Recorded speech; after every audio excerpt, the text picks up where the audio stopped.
नमस्कार देवियो ਅਤੇ सज्जनों, ऑल इंडिया रेडियो के वकारी सरदार पटेल मैमोरीअल लैक्चर ਵਿੱਚ ਆਪਣੇ ਵਿਚਾਰ ਪ੍ਰਗਟ ਕਰਨਾ ਮੇਰੇ ਲਈ ਬੜੇ ਸਨਮਾਨ ਦੀ ਗੱਲ ਹੈ। ਜਿਸ ਪ੍ਰੋਗਰਾਮ ਨਾਲ ਲੋਹ ਪੁਰਸ਼ ਸਰਦਾਰ ਪਟੇਲ ਦਾ ਨਾਂ ਜੁੜਿਆ ਹੋਵੇ ਉਹ ਆਪਣੇ ਆਪ ਵਿੱਚ ਹੀ ਮਹੱਤਵਪੂਰਨ ਹੋ ਜਾਂਦਾ ਹੈ। Today, as we celebrate the National Unity Day, a proud nation salutes Sardar Patel, the architect of United India, a man with the nerves of steel whose pragmatism, grit and determination ensured the integration of more than 500 princely states with independent India. ਭੈਣੋ ਤੇ ਭਰਾਵੋ, ਅੱਜ ਜਿਹੜਾ ਨਵਾਂ ਭਾਰਤ ਖੜਾ ਹੈ ਜੋ ਆਪਣੇ ਮਜ਼ਬੂਤ ਕਦਮਾਂ ਨਾਲ ਲਗਾਤਾਰ ਨਵੇਂ ਰਿਕਾਰਡ ਬਣਾ ਰਿਹਾ ਹੈ, ਉਸ ਦੀ ਨੀਂਹ ਤੇ ਸਰਦਾਰ ਪਟੇਲ ਦੀ ਲੋਹੇ ਵਰਗੀ ਸੋਚ ਹੈ। ਕਲਪਨਾ ਕਰੋ ਜੇਕਰ ਉਹ ਨਾ ਹੁੰਦੇ ਤਾਂ ਭਾਰਤ ਸੈਂਕੜੇ ਰਿਆਸਤਾਂ ਵਿੱਚ ਕਿਵੇਂ ਟੁਕੜੇ ਹੋ ਜਾਂਦਾ। ਇਹ ਉਸ ਲੋਹ ਪੁਰਸ਼ ਦੀ ਸਟੀਲ ਸੋਚ ਦਾ ਹੀ ਕਮਾਲ ਸੀ ਕਿ ਅੱਜ ਅਨੁਦਿਕ ਭਾਰਤ ਇੱਕ ਭਾਰਤ ਦੁਨੀਆ ਦੇ ਸਾਹਮਣੇ ਸ਼ਾਨਦਾਰ ਤਰੀਕੇ ਨਾਲ ਖੜਾ ਹੈ। ਸਰਦਾਰ ਪਟੇਲ ਇੱਕ ਦੂਰ ਅੰਦੇਸ਼ੀ ਸਨ। ਅੱਜ ਭਾਰਤ ਪੰਜ ਪ੍ਰਾਣ ਦਾ ਸਨਮਾਨ ਕਰਨ 'ਚ ਰੁੱਝਿਆ ਹੋਇਆ ਹੈ। ਕੁਝ ਅਜਿਹਾ ਹੀ ਸਰਦਾਰ ਪਟੇਲ ਨੇ ਆਜ਼ਾਦੀ ਤੋਂ ਬਾਅਦ ਏਕੀਕਰਨ ਲਈ ਕੀਤਾ ਸੀ। ਪਟੇਲ ਦੇ ਇੱਕ ਭਾਰਤ ਦੇ ਸੰਕਲਪ ਨੂੰ ਸਹੀ ਅਰਥਾਂ 'ਚ ਨਰਿੰਦਰ ਮੋਦੀ ਵਾਲੀ ਅਗਵਾਈ ਵਾਲੀ ਸਰਕਾਰ ਨੇ ਸ੍ਰੇਸ਼ਟ ਭਾਰਤ ਦੀ ਸੋਚ ਵਿੱਚ ਬਦਲ ਦਿੱਤਾ ਹੈ। ਭਾਰਤ ਨੂੰ ਸਰਵੋਤਮ ਬਣਾਉਣ ਵਿੱਚ ਪਟੇਲ ਦੇ ਯੋਗਦਾਨ ਨੂੰ ਸਹੀ ਢੰਗ ਨਾਲ ਦੇਸ਼ ਤੱਕ ਨਹੀਂ ਪਹੁੰਚਾਇਆ ਗਿਆ।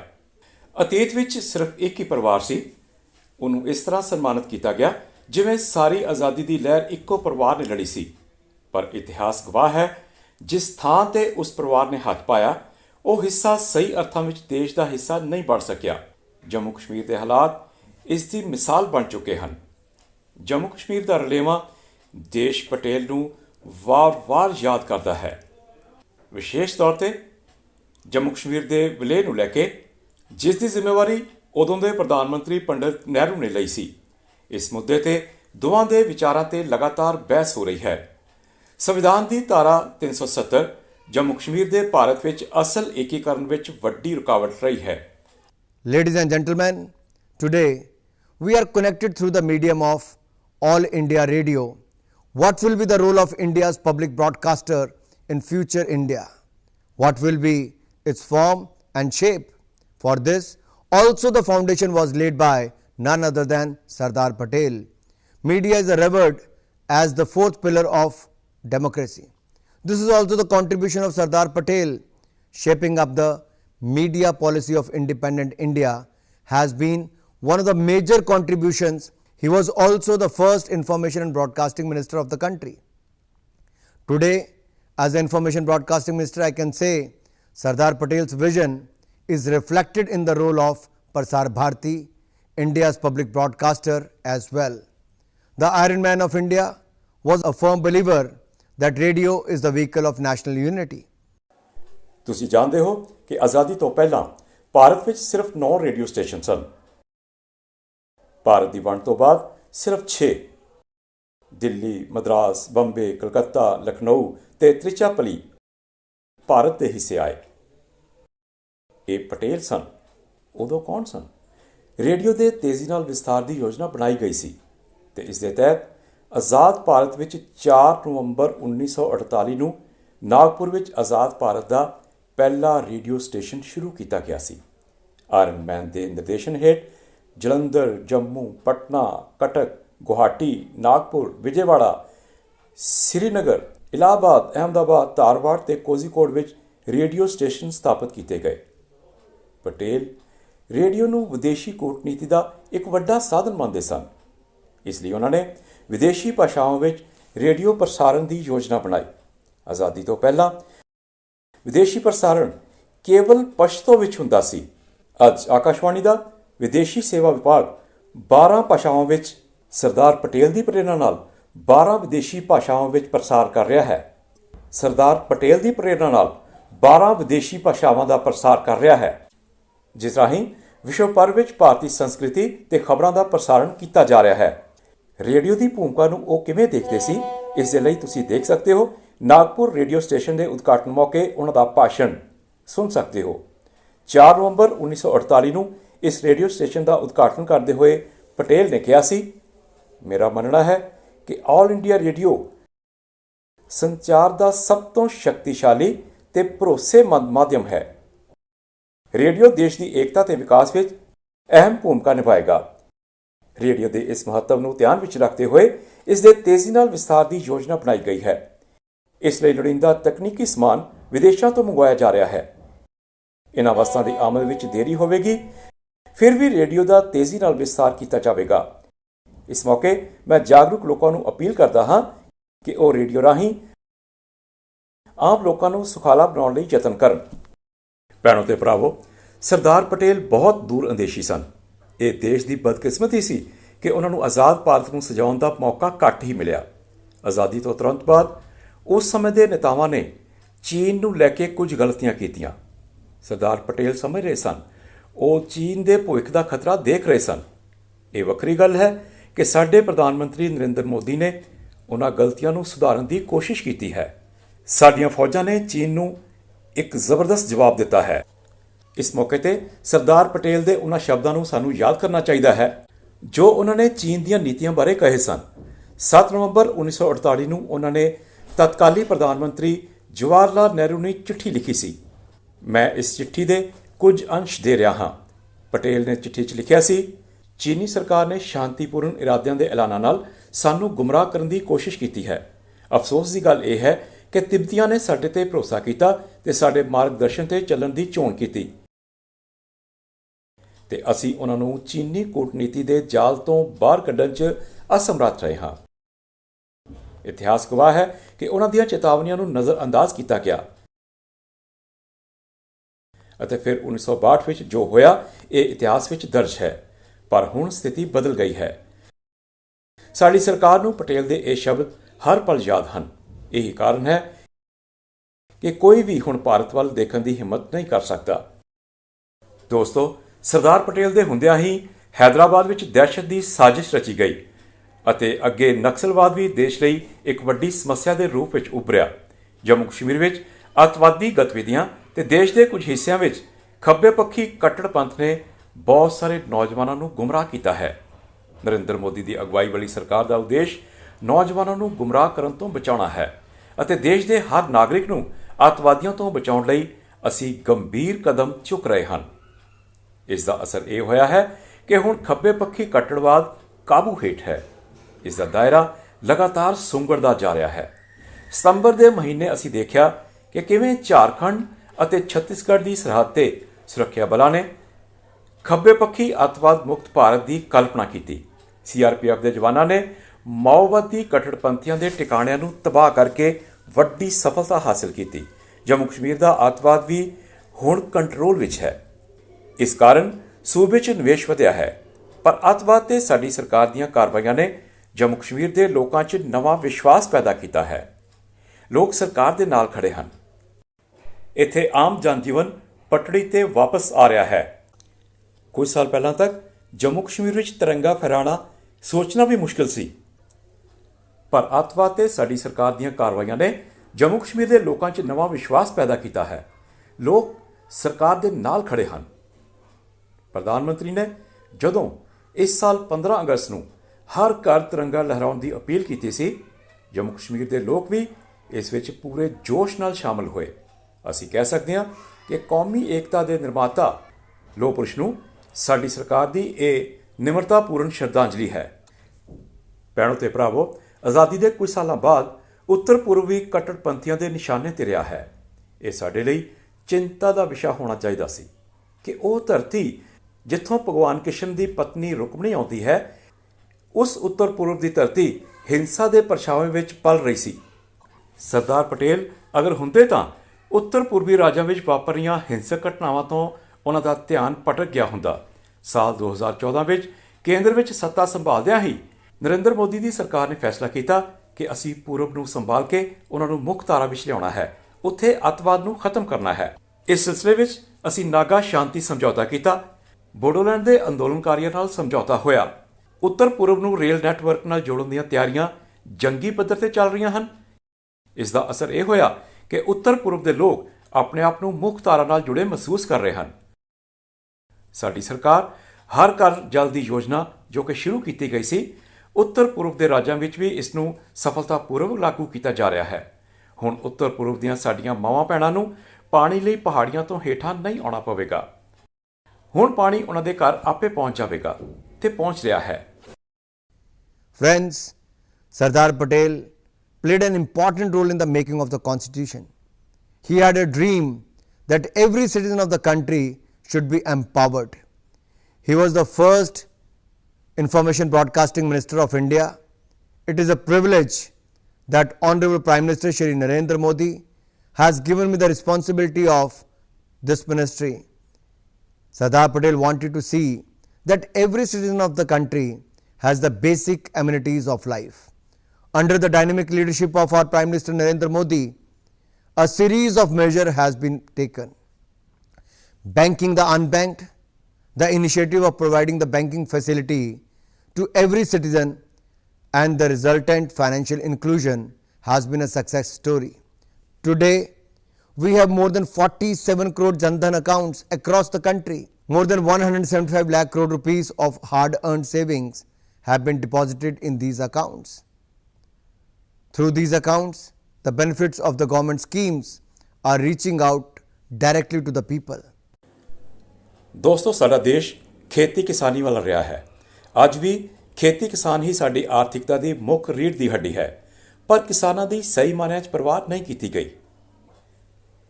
ਕੇਂਦਰ ਦੀ ਸਰਕਾਰ ਦੀ ਸੱਤਾ ਸੰਭਾਲਦਿਆਂ ਹੀ ਪ੍ਰਧਾਨ ਮੰਤਰੀ ਨਰਿੰਦਰ ਮੋਦੀ ਜੀ ਨੇ ਕਿਸਾਨ ਸਨਮਾਨ ਨਿਧੀ ਦੇ ਜ਼ਰੀਏ ਕਿਸਾਨਾਂ ਨੂੰ ਹੁਣ ਤੱਕ 12 ਕਿਸ਼ਤਾਂ ਵਿੱਚ 2,16,000 ਰੁਪਏ ਤੋਂ ਵੱਧ ਦੀ ਰਾਸ਼ੀ ਦਿੱਤੀ ਜਾ ਚੁੱਕੀ ਹੈ।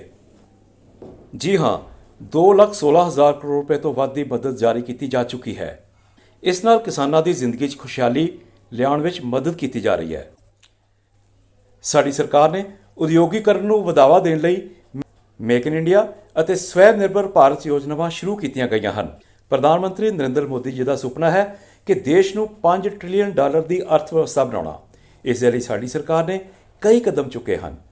ਅਸੀਂ ਬੁਨਿਆਦੀ ਸਹੂਲਤਾਂ ਵਿੱਚ ਵਾਧਾ ਕਰਨ ਲਈ 100 ਲੱਖ ਕਰੋੜ ਤੋਂ ਵੱਧ ਦਾ ਨਿਵੇਸ਼ ਕੀਤਾ ਹੈ। ਅੱਜ ਦਾ Bharat ease of doing business ਤੋਂ ਈਜ਼ ਆਫ ਲਿਵਿੰਗ ਵੱਲ ਵਧ ਰਿਹਾ ਹੈ। ਸਾਡੀ ਸਰਕਾਰ ਨੇ ਵਿਦੇਸ਼ੀ ਨਿਵੇਸ਼ ਸੀਮਾਵਾਂ ਨੂੰ ਸੌਖਾ ਬਣਾਉਣ ਲਈ ਵੀ ਯਤਨ ਕੀਤੇ ਹਨ।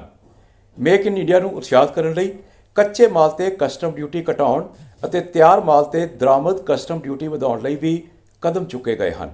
ਇਸ ਦੇ ਨਾਲ ਹੀ ਨਵੇਂ ਉਦਮੀਆਂ ਅਤੇ ਸਟਾਰਟਅਪਸ ਨੂੰ ਉਤਸ਼ਾਹਿਤ ਕਰਨ ਲਈ ਕੇਂਦਰ ਸਰਕਾਰ ਨੇ ਬੈਂਕਾਂ ਅਤੇ ਹੋਰ ਰਿਣਦਾਤਿਆਂ ਨੂੰ ਉਤਸ਼ਾਹਿਤ ਕਰਨ ਲਈ ਸਾਲਾਨਾ 2,500 ਕਰੋੜ ਰੁਪਏ ਤੋਂ ਵੱਧ ਸ਼ੁਰੂਆਤੀ ਫੰਡ ਸਥਾਪਿਤ ਕੀਤਾ ਹੈ, ਜਿਸ ਨਾਲ ਸਟਾਰਟਅਪਸ ਨੂੰ ਕਰਜ਼ੇ ਮੁਹੱਈਆ ਕਰਾਉਣ ਦੀ ਦਿਸ਼ਾ ਵਿੱਚ ਅੱਗੇ ਵਧਦੇ ਹੋਏ ਕ੍ਰੈਡਿਟ ਗਰੰਟੀ ਵਧੀ ਹੈ। National credit guarantee trust company ਦੁਆਰਾ ਸਥਾਪਿਤ ਕੀਤਾ ਗਿਆ ਹੈ। SIDBI ਰਾਹੀਂ ਸਾਲਾਨਾ 500 ਕਰੋੜ ਰੁਪਏ ਦਾ ਪ੍ਰਬੰਧ ਕੀਤਾ ਗਿਆ ਹੈ।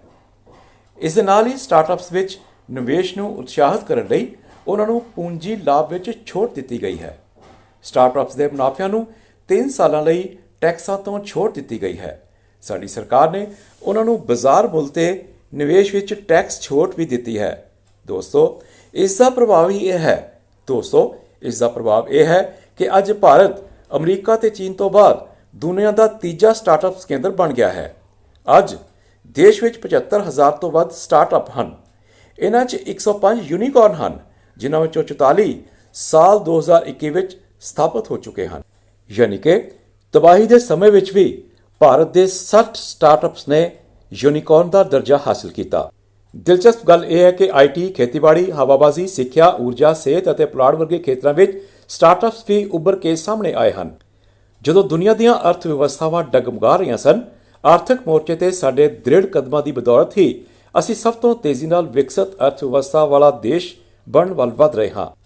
ਅਸੀਂ 10ਵੇਂ ਨੰਬਰ ਦੀ ਅਰਥ ਵਿਵਸਥਾ ਤੋਂ ਦੁਨੀਆ ਦੀ 5ਵੇਂ ਨੰਬਰ ਦੀ ਅਰਥ ਵਿਵਸਥਾ ਬਣ ਗਏ ਹਾਂ। ਹਾਂ, ਭਾਰਤ ਇੰਗਲੈਂਡ ਨੂੰ ਪਿੱਛੇ ਛੱਡ ਕੇ 5ਵੇਂ ਨੰਬਰ ਦੀ ਅਰਥ ਵਿਵਸਥਾ ਬਣ ਗਿਆ ਹੈ। Today, India is witnessing all-round development, be it the small, medium or the large industries. They are expanding. Vocal for local is the mantra, and it has given a fillip to Atmanirbhar Bharat. From highway to highways, there has been a phenomenal growth over the past 8 years. Whether it is road or rail, aviation or shipping, India is on expansion spree. With state-of-the-art technology, which has not only increased our efficiency and output, but also added to the ease of living for millions across the country. As a global IT hub, India's software talent has made big inroads in the sectors of artificial intelligence, robotics, nanotechnology, and the genetic sequencing. In a way, India is showcasing its potential as a role model for the entire world. UPI Bhim ਤੇ digital India ਦੇ ਭੁਗਤਾਨ ਦਾ ਦਾਇਰਾ ਦੁਨੀਆ ਵਿੱਚ ਸਭ ਤੋਂ ਵੱਡਾ ਹੈ। DBT ਰਾਹੀਂ ਫੰਡਾਂ ਦੇ ਆਨਲਾਈਨ ਟ੍ਰਾਂਸਫਰ ਹੋਣ ਨਾਲ ਵਿਚੋਲਿਆਂ ਦੀ ਬੋਲਤੀ ਬੰਦ ਹੋ ਗਈ ਹੈ। ਭ੍ਰਿਸ਼ਟਾਚਾਰ ਨੂੰ ਜੜੋਂ ਪੁੱਟਣ ਦੀ ਮੁਹਿੰਮ ਚੱਲ ਰਹੀ ਹੈ ਤੇ ਅੱਜ ਆਮ ਆਦਮੀ ਨੂੰ ਤਕਨੀਕ ਰਾਹੀਂ ਆਸਾਨੀ ਨਾਲ ਸਹੂਲਤਾਂ ਮਿਲ ਰਹੀਆਂ ਹਨ। ਲੋਕਾਂ ਲਈ, ਲੋਕਾਂ ਦੁਆਰਾ ਅਤੇ ਲੋਕਾਂ ਦੀ ਸਾਡੀ ਸਰਕਾਰ ਨੇ ਇੱਕ ਸਮਾਵੇਸ਼ੀ, ਸਮਰੱਥ ਅਤੇ ਸਮਰੱਥ ਭਾਰਤ ਲਈ ਕਈ ਪਹਿਲ ਕਦਮੀਆਂ ਕੀਤੀਆਂ ਹਨ ਜੋ ਕਿ ਇੱਕ ਮੀਲ ਪੱਥਰ ਸਾਬਤ ਹੋ ਰਹੀਆਂ ਹਨ। ਹੁਣ ਜੇਕਰ ਤੁਸੀਂ ਹਾਲ ਹੀ ਦੇ ਸਮੇਂ ਵਿੱਚ ਕੋਵਿਡ ਮਹਾਮਾਰੀ ਦੇ ਖਿਲਾਫ ਚੁੱਕੇ ਗਏ ਕਦਮਾਂ ਨੂੰ ਦੇਖਦੇ ਹੋ, ਜਿੱਥੇ ਤੇਜ਼ੀ ਨਾਲ ਕਾਰਵਾਈ ਕੀਤੀ ਗਈ ਸੀ ਤੇ ਅੱਜ ਦੇਸ਼ ਵਿੱਚ ਸਭ ਤੋਂ ਵੱਡੀ ਟੀਕਾਕਰਨ ਮੁਹਿੰਮ ਨੇ ਸਾਡੇ ਲੋਕਾਂ ਨੂੰ ਕੋਵਿਡ-19 ਦੇ ਵਿਰੁੱਧ ਟੀਕਾਕਰਨ ਕਰਨਾ ਸੰਭਵ ਬਣਾਇਆ ਹੈ। ਸਵੈ ਨਿਰਭਰ ਭਾਰਤ ਦੀ ਪਹਿਲਕਦਮੀ ਨੇ ਸਥਾਨਕ ਉਦਯੋਗਾਂ ਤੇ ਖਾਸ ਕਰਕੇ ਛੋਟੇ ਅਤੇ ਦਰਮਿਆਨੇ ਉਦਯੋਗਾਂ ਨੂੰ ਨਵਾਂ ਜੀਵਨ ਦਿੱਤਾ ਹੈ। ਅੱਜ ਅਸੀਂ ਰਿਕਾਰਡ ਪੱਧਰ ਤੇ ਅਨਾਜ ਦਾ ਉਤਪਾਦਨ ਕਰ ਰਹੇ ਹਾਂ। ਸਟੋਰੇਜ ਤੇ ਮਾਰਕੀਟਿੰਗ ਲਈ ਵੱਡੇ ਪ੍ਰਬੰਧ ਕੀਤੇ ਜਾ ਰਹੇ ਹਨ। ਹਰ ਘਰ ਜਲ ਦੇ ਨਵੀਨਤਾਕਾਰੀ ਸੰਕਲਪ ਦੇ ਨਤੀਜੇ ਵਜੋਂ ਦੂਰ ਦੁਰਾਡੇ ਦੇ ਖੇਤਰਾਂ ਵਿੱਚ ਪੀਣ ਵਾਲੇ ਸਾਫ਼ ਪਾਣੀ ਦੀ ਵਿਵਸਥਾ ਕੀਤੀ ਗਈ ਹੈ। ਇਸ ਦਾ ਦਾਇਰਾ ਲਗਾਤਾਰ ਵੱਧਦਾ ਜਾ ਰਿਹਾ ਹੈ। ਅੱਜ ਇਸ ਮੌਕੇ ਮੈਂ ਤੁਹਾਡੇ ਸਾਹਮਣੇ ਕੁਝ ਕਦਮਾਂ ਦੀ ਪਛਾਣ ਪੇਸ਼ ਕੀਤੀ ਹੈ। ਸਾਡਾ ਕਾਫਲਾ ਵਧਦਾ ਰਹੇਗਾ। ਦੋਸਤੋ, ਸਰਦਾਰ ਪਟੇਲ ਭਾਰਤ ਦੇ ਹਰ ਨਾਗਰਿਕ ਨੂੰ ਦੇਸ਼ ਪ੍ਰਤੀ ਜ਼ਿੰਮੇਵਾਰ ਬਣਾਉਣ ਵਿੱਚ ਵਿਸ਼ਵਾਸ ਰੱਖਦੇ ਸਨ। ਉਹ ਚਾਹੁੰਦੇ ਸਨ ਕਿ ਦੇਸ਼ ਦਾ ਹਰ ਵਿਅਕਤੀ ਆਪਣੀ ਜ਼ਿੰਮੇਵਾਰੀ ਨੂੰ ਸਮਝੇ ਤੇ ਭਾਰਤੀ ਰਾਸ਼ਟਰ ਪ੍ਰਤੀ ਪੂਰੀ ਤਰ੍ਹਾਂ ਨਾਲ ਵਚਨਬੱਧ ਹੋਵੇ। ਉਹਨਾਂ ਨੇ 1946 ਵਿੱਚ ਕਲਕੱਤਾ ਵਿੱਚ ਇੱਕ ਮੀਟਿੰਗ ਨੂੰ ਸੰਬੋਧਨ ਕਰਦਿਆਂ ਕਿਹਾ ਸੀ, ਇਹ ਹਰ ਨਾਗਰਿਕ ਦੀ ਜ਼ਿੰਮੇਵਾਰੀ ਹੈ ਕਿ ਉਹ ਮਹਿਸੂਸ ਕਰੇ ਕਿ ਉਸ ਦਾ ਦੇਸ਼ ਆਜ਼ਾਦ ਹੈ ਤੇ ਇਸ ਦੀ ਆਜ਼ਾਦੀ ਦੀ ਰੱਖਿਆ ਕਰਨਾ ਉਸ ਦਾ ਫਰਜ਼ ਹੈ। ਹਰ ਭਾਰਤੀ ਨੂੰ ਇਹ ਭੁੱਲ ਜਾਣਾ ਚਾਹੀਦਾ ਹੈ ਕਿ ਉਹ ਰਾਜਪੂਤ ਹੈ, ਸਿੱਖ ਹੈ ਜਾਂ ਜਾਟ ਹੈ। ਉਸ ਨੂੰ ਯਾਦ ਰੱਖਣਾ ਚਾਹੀਦਾ ਹੈ ਕਿ ਉਹ ਇੱਕ ਭਾਰਤੀ ਹੈ ਤੇ ਉਸ ਦਾ ਇਸ ਦੇਸ਼ ਵਿੱਚ ਹਰ ਅਧਿਕਾਰ ਹੈ, ਪਰ ਕੁਝ ਜ਼ਿੰਮੇਵਾਰੀਆਂ ਵੀ ਹਨ। ਇੰਨਾ ਹੀ ਨਹੀਂ, ਸਰਦਾਰ ਪਟੇਲ ਦੀ ਇੱਕ ਹੋਰ ਗੱਲ ਵੀ ਜ਼ਰੂਰੀ ਹੈ। ਸੱਤਾ ਦੀ ਅਣਹੋਂਦ ਵਿੱਚ ਭਰੋਸਾ ਵਿਅਰਥ ਹੈ। ਕੋਈ ਵੀ ਮਹਾਨ ਕੰਮ ਕਰਨ ਲਈ ਵਿਸ਼ਵਾਸ ਅਤੇ ਤਾਕਤ ਦੋਵੇਂ ਜ਼ਰੂਰੀ ਹਨ। ਅੱਜ ਭਾਰਤ ਉਹਨਾਂ ਦੇ ਦਰਸਾਏ ਮਾਰਗ ਤੇ ਅੱਗੇ ਵਧ ਰਿਹਾ ਹੈ। ਇਹ ਤਾਕਤ ਕਮਾ ਰਿਹਾ ਹੈ, ਤਰੱਕੀ ਕਰ ਰਿਹਾ ਹੈ। ਇਹੀ ਕਾਰਨ ਹੈ ਕਿ ਸਾਡੀ ਗੱਲ ਅੱਜ ਪੂਰੀ ਦੁਨੀਆ ਵਿੱਚ ਪੂਰੇ ਭਰੋਸੇ ਨਾਲ ਸੁਣੀ ਜਾਂਦੀ ਹੈ ਅਤੇ ਅਸੀਂ ਅੱਜ ਵਿਸ਼ਵ ਗੁਰੂ ਬਣਨ ਵੱਲ ਅੱਗੇ ਵਧ ਰਹੇ ਹਾਂ। ਦੋਸਤੋ, ਮੈਨੂੰ ਦੱਸਿਆ ਗਿਆ ਹੈ ਕਿ ਇਹ ਵਕਾਰੀ ਲੈਕਚਰ ਭਾਰਤ ਦੇ ਲੋਕ ਸੇਵਾ ਪ੍ਰਸਾਰਕ ਆਕਾਸ਼ਵਾਣੀ ਵੱਲੋਂ 1955 ਤੋਂ ਹਰ ਸਾਲ 31 ਅਕਤੂਬਰ ਨੂੰ ਭਾਰਤ ਦੀ ਏਕਤਾ ਦੇ ਨਿਰਮਾਤਾ ਦੇ ਸਨਮਾਨ ਤੇ ਯਾਦ ਵਿੱਚ ਉਹਨਾਂ ਦੇ ਜਨਮ ਦਿਨ ਤੇ ਕਰਵਾਇਆ ਜਾਂਦਾ ਹੈ। ਮੈਨੂੰ ਇਹ ਵੀ ਪਤਾ ਲੱਗਾ ਹੈ ਕਿ ਇਹ ਲੈਕਚਰ ਲੋਹ ਪੁਰਸ਼ ਦੇ ਸਨਮਾਨ ਵਿੱਚ ਆਯੋਜਿਤ ਕੀਤਾ ਜਾ ਰਿਹਾ ਹੈ, ਜਿਸ ਦੀ ਸ਼ੁਰੂਆਤ ਮਹਾਨ ਸੁਤੰਤਰਤਾ ਸੈਨਾਨੀ ਤੇ ਸੁਤੰਤਰ ਭਾਰਤ ਦੇ ਪਹਿਲੇ ਭਾਰਤੀ ਗਵਰਨਰ ਜਨਰਲ ਸੀ ਰਾਜਗੋਪਾਲਾਚਾਰੀ ਦੁਆਰਾ ਕੀਤੀ ਗਈ ਸੀ। ਮੈਨੂੰ ਇਹ ਵੀ ਪਤਾ ਲੱਗਾ ਹੈ ਕਿ ਸਾਬਕਾ ਰਾਸ਼ਟਰਪਤੀ ਡਾਕਟਰ ਜ਼ਾਕਿਰ ਹੁਸੈਨ, ਸਾਬਕਾ ਪ੍ਰਧਾਨ ਮੰਤਰੀ Morarji Desai, doctor MS Swaminathan, doctor APJ Abdul Kalam, ਮਹਾਨ ਵਿਗਿਆਨੀ K ਕਸਤੂਰੀ ਰੰਗਨ, ਜਯੰਤ ਨਾਰਲੀਕਰ, ਨਿਆਂਕਾਰ ਨਾਨੀ S ਪਾਲਕੀਵਾਲਾ ਤੇ ਅਰੁਣ ਜੇਤਲੀ ਵਰਗੀਆਂ ਮਸ਼ਹੂਰ ਹਸਤੀਆਂ ਨੇ ਇਸ ਮੌਕੇ ਆਪਣੇ ਕੀਮਤੀ ਵਿਚਾਰ ਪ੍ਰਗਟ ਕੀਤੇ। ਇਹ ਮੇਰੇ ਲਈ ਮਾਣ ਵਾਲੀ ਗੱਲ ਹੈ ਕਿ ਉਹਨਾਂ ਦੀ ਪਰੰਪਰਾ ਵਿੱਚ ਇਸ ਕੰਮ ਲਈ ਮੈਨੂੰ ਚੁਣਿਆ ਗਿਆ। ਇਸ ਦੇ ਲਈ ਮੈਂ ਪ੍ਰਸਾਰ ਭਾਰਤੀ ਤੇ ਆਕਾਸ਼ਵਾਣੀ ਦਾ ਤਹਿ ਦਿਲੋਂ ਧੰਨਵਾਦ ਕਰਨਾ ਚਾਹੁੰਦਾ ਹਾਂ। ਦੋਸਤੋ, ਤੁਸੀਂ ਜਾਣਦੇ ਹੋ ਕਿ ਸਾਡਾ ਦੇਸ਼ ਵਿਭਿੰਨਤਾ ਨਾਲ ਭਰਿਆ ਹੋਇਆ ਹੈ। ਸਾਡੀਆਂ ਭਾਸ਼ਾਵਾਂ ਬਹੁਤ ਹਨ, ਸਾਡਾ ਪਹਿਰਾਵਾ ਤੇ ਭੋਜਨ ਵੱਖ-ਵੱਖ ਹੈ, ਫਿਰ ਵੀ ਅਸੀਂ ਇੱਕ ਹਾਂ। ਸਾਡੀ ਸੰਸਕ੍ਰਿਤੀ ਇੱਕ ਹੈ। ਸਰਦਾਰ ਪਟੇਲ ਦਾ ਵਿਸ਼ਵਾਸ ਸੀ ਕਿ ਏਕਤਾ ਲਈ ਦੇਸ਼ ਨੂੰ ਆਪਣੇ ਸੱਭਿਆਚਾਰਾਂ, ਭਾਸ਼ਾਵਾਂ ਤੇ ਲੋਕਾਂ ਨੂੰ ਇੱਕ ਦੂਜੇ ਦੇ ਨੇੜੇ ਲਿਆਉਣ ਦੀ ਲੋੜ ਹੈ। ਇਸ ਨੂੰ ਧਿਆਨ ਵਿੱਚ ਰੱਖਦਿਆਂ ਪ੍ਰਧਾਨ ਮੰਤਰੀ ਨਰਿੰਦਰ ਮੋਦੀ ਨੇ ਸਰਦਾਰ ਪਟੇਲ ਦੀ 140ਵੀਂ ਜਯੰਤੀ ਨੂੰ ਮੁੱਖ ਰੱਖ ਕੇ 2015 'ਚ ਏਕ ਭਾਰਤ ਸ਼੍ਰੇਸ਼ਠ ਭਾਰਤ ਦੀ ਸ਼ੁਰੂਆਤ ਕੀਤੀ ਸੀ। ਇਸ ਦੇ ਤਹਿਤ ਉੱਤਰਾਖੰਡ ਨੂੰ ਜਿੱਥੇ ਕਰਨਾਟਕ ਨਾਲ ਜੋੜਿਆ ਗਿਆ, ਉੱਥੇ ਤਾਂ ਗੋਆ ਨੂੰ ਝਾਰਖੰਡ ਨਾਲ ਇਸੇ ਤਰ੍ਹਾਂ ਰਾਜਾਂ ਦੀ ਜੁਗਲਬੰਦੀ ਕੀਤੀ ਗਈ ਹੈ ਤਾਂ ਕਿ ਉੱਥੋਂ ਦੇ ਲੋਕ ਇੱਕ ਦੂਜੇ ਦੇ ਨੇੜੇ ਆ ਸਕਣ, ਭਾਰਤ ਦੀ ਏਕਤਾ ਨੂੰ ਮਜ਼ਬੂਤ ਕਰ ਸਕਣ। ਸਰਦਾਰ ਪਟੇਲ ਨੇ ਇੱਕ ਇੱਕ ਇੱਟ ਜੋੜ ਕੇ ਭਾਰਤ ਦਾ ਨਿਰਮਾਣ ਕੀਤਾ ਹੈ। ਅੱਜ ਦੀ ਨੌਕਰਸ਼ਾਹੀ ਵੀ ਉਹਨਾਂ ਦੀ ਹੀ ਦੇਣ ਹੈ। ਜਰਮਨ ਰਾਜਨੀਤੀ ਵਿਗਿਆਨੀ ਮੈਕਸ ਵੇਬਰ ਨੇ ਨੌਕਰਸ਼ਾਹੀ ਨੂੰ ਲੋਕਤੰਤਰ ਦਾ ਸਟੀਲ ਫਰੇਮ ਕਿਹਾ ਹੈ। ਉਹ ਭਾਰਤੀ ਨਹੀਂ ਸੀ। ਉਹਨਾਂ ਦੀ ਪ੍ਰੇਰਣਾ ਨਾਲ ਹੀ ਅੱਜ ਨਰਿੰਦਰ ਮੋਦੀ ਜੀ ਦੇ ਸ਼ਾਸਨ ਵਿੱਚ ਨਾਗਰਿਕ ਸੇਵਾਵਾਂ ਨੂੰ ਸਰਵੋਤਮ ਮੰਨਿਆ ਜਾ ਰਿਹਾ ਹੈ। ਹੁਣ ਸਾਡੀ ਸਰਕਾਰ ਇਹ ਮੰਨਦੀ ਹੈ ਕਿ ਲਾਸਟ ਮਾਈਲ ਡਿਲੀਵਰੀ ਦਾ ਕੋਈ ਵਿਕਲਪ ਨਹੀਂ ਹੈ। Friends, Sardar Patel had vowed on 13th November 1947 to reconstruct the Somnath temple and restore its glory. In keeping with his ideas, Prime Minister Narendra Modi has led from the front, and from Somnath temple to Kashi Vishwanath corridor, project to Mahakal Ujjain to the Grand Ram Mandir in Ayodhya have been reconstructed and transformed. From the Char Dham Yatra to the Ramayana circuit to the Buddhist circuit, India's rich cultural heritage, ethos and spiritual values are an embodiment of its tenets of unity in diversity. As the proud nation celebrates Azadi Ka Amrit Mahotsav, our culture, linguistic, literary and cinematic prowess stand out. It has been a befitting tribute to our world of cinema that India was the country of honor at the 75th Cannes Film Festival this year. We are out to showcase India as the content hub of the world at the IFFI Goa and other global events. In the sporting arena, the whole new generation of sporting icons have emerged thanks to the efforts put forward by all the stakeholders. India made a record haul of medals in Tokyo Olympics, and for the first time we had a gold medal in javelin throw with a stellar performance by none other than Neeraj Chopra. Ace shuttlers PV Sindhu and Lakshya Sen were crowning glories for India. A young resurgent sporting India is here to prove. ਦੋਸਤੋ, ਸਰਦਾਰ ਪਟੇਲ ਦਾ ਇੱਕ ਬਿਆਨ ਮੈਨੂੰ ਯਾਦ ਆ ਰਿਹਾ ਹੈ। ਉਹਨਾਂ ਕਿਹਾ ਸੀ ਕਿ ਕੰਮ ਦਾ ਮਜ਼ਾ ਉਦੋਂ ਹੀ ਆਉਂਦਾ ਹੈ ਜਦੋਂ ਉਸ ਵਿੱਚ ਮੁਸੀਬਤ ਹੋਵੇ। ਮੁਸੀਬਤ ਵਿੱਚ ਕੰਮ ਕਰਨਾ ਬਹਾਦਰਾਂ ਦਾ ਕੰਮ ਹੈ, ਮਰਦਾਂ ਦਾ ਕੰਮ ਹੈ। ਕਾਇਰ ਤਾਂ ਮੁਸੀਬਤਾਂ ਤੋਂ ਡਰਦੇ ਹਨ। ਅਸੀਂ ਕਾਇਰ ਨਹੀਂ, ਸਾਨੂੰ ਮੁਸੀਬਤਾਂ ਤੋਂ ਡਰਨਾ ਨਹੀਂ ਚਾਹੀਦਾ। ਸਾਡਾ ਮਨੋਰਥ ਵੀ ਇਹੀ ਹੈ ਕਿ ਚੁਣੌਤੀਆਂ ਨਾਲ ਜੂਝਦੇ ਹੋਏ ਸਰਦਾਰ ਪਟੇਲ ਦੇ ਸੁਪਨਿਆਂ ਦੇ ਆਧਾਰ ਤੇ ਏਕ ਭਾਰਤ ਸ਼੍ਰੇਸ਼ਠ ਭਾਰਤ ਦਾ ਨਿਰਮਾਣ। Friends, I would like to sum up with this edition of Sardar Patel Memorial Lecture by recollecting our Prime Minister's tributes to the Iron Man of India. And I quote, Sardar Patel always wanted India to be capable, inclusive, sensitive, alert, humble and developed. Sardar Patel does not just live in history but in the hearts of all Indians. I unquote. Abhar, Jai Hind, Jai Bharat.